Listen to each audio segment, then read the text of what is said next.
Okay, so today we are going to study about the structural organization in plants and animals.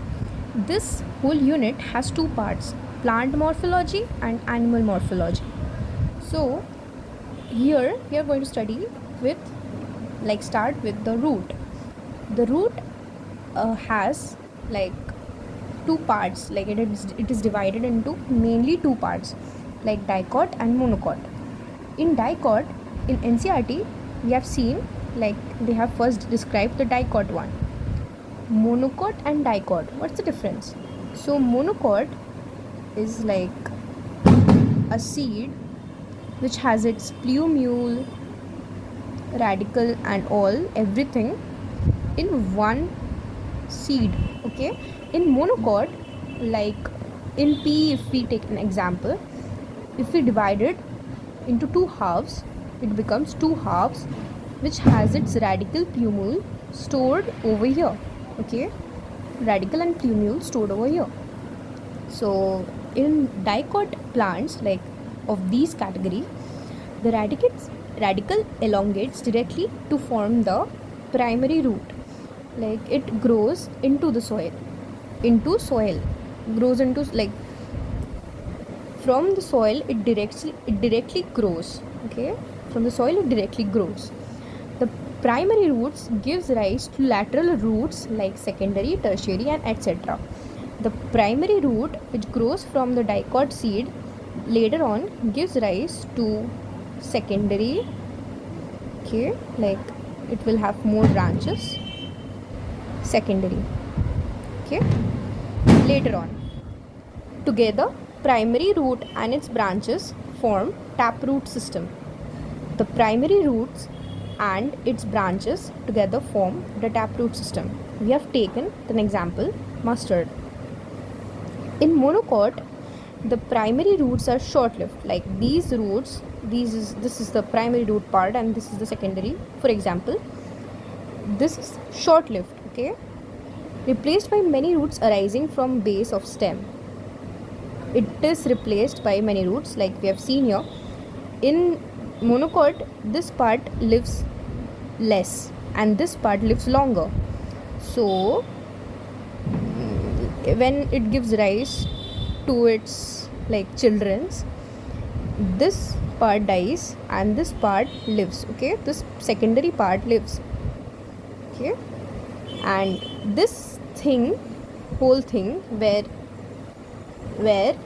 the secondary part lives longer is known as fibrous root system. For example, we have taken wheat, maida, atta, wheat. Okay, wheat. And in the previous one, where the primary part lives and the secondary part it gives rise to, so that example we have taken mustard. Exceptional. So in exceptional, we have this adventitious roots arise from parts than the radical. Like we have seen here, radical which is present inside the dicot seed or monocot seed, which was giving rise to secondary and tertiary, secondary and primary roots. In here, in adventitious, it doesn't give, like the roots doesn't take like the root system doesn't take place from the radical. Okay, it takes place from the parts like stem or leaves. Okay, this is weird, this is not usual. Okay, so it doesn't give rise to trees from, or it mainly arises from the stems or leaves. Okay, it is found in grass, monstera and banyan trees. We have seen in Bengali we call it bodgaj. Okay, and monstera and grass. Function of roots we have already studied it in class 8 or 9th grade or 7th grade also, about the functions of root, so we have repeated it. Roots absorb water and minerals. Okay, it absorbs water and minerals and supports plant growth. It provides anchorage to plant. What we know, hook. Okay, anchor, we use anchors to like put paintings over the wall. So it provides anchorage to the plant, which means it gives support to the plant like on the soil, and without the soil the plant cannot grow. So it provides anchorage to the plant. Storage of reserve food materials, it stores reserve food materials. Synthesis of plant growth regulators like hormones, the main hormonal part lies in the root. So it helps in synthesis of plant growth regulators, the hormones which provides later on to the growth of the plant. So here we have plant growth regulators, hormones. Okay, so we are done. So we are going to know about the regions of root. So we have like the root has many parts. If we take a particular part and zoom it with a microscope, it comes to this one. So we are going to describe each of the parts of that zoomed microscope part of root. So we are going to divide it as root cap, this one, which is like the cap of this root cap, region of meristematic activity, region of elongation, region of maturation, and these are the root hairs. We are going to take each of one of these and describe their function one by one. First we are going to describe about the root cap. Root cap is thimble shaped structure at a root apex. Apex means the head. At the head of the root it is like a cap, thimble shaped, protects tender tip as it pushes through soil. It protects the tender tip. The root has a very tender tip, so it protects the tender tip as it pushes through the soil. Okay, so it acts as a protection. Next, region of meristematic activity. Region of meristematic activity is this one. This one is the region of meristematic activity which the root cap protects. So this meristematic activity part has, this is just above the root cap. Cells are very small, thin-walled, dense protoplasm. Okay, so the cells are very thin over here, as we know root cap protects it, so it is delicate. So very thin, dense, very thin-walled, small and dense protoplasm. Okay, it divides actively new cells for root growth. It's like the very delicate part which makes the whole root grow. So that's why it is very delicate, like our heart. If we open it and throw it, it's delicate, right? So meristematic activity. Next we go to the region of elongation. So this supports the whole thing for growth. Okay, rapid growth by cell differentiation. So next we go for region of elongation. This part is the region of elongation. Cells elongate and enlarge, causing increase in root length. Okay, so here the enlargement and elongation happens, which increases the whole root length. As we already are seeing that this part is very long, so it makes it grow larger and larger in length. Region of maturation. Region of maturation is this. Okay, this part has many activity happening, like the root hairs as well. So cells differentiate into permanent tissues. Over here, no more activity like when the cell then transfers to here, like here, no more differentiation like occurs, like cells differentiate into permanent tissues. Here the cells differentiate into permanent tissues, means no more, like after it becomes permanent tissue, no more differentiation occurs. Root hairs arise here, absorb water and minerals.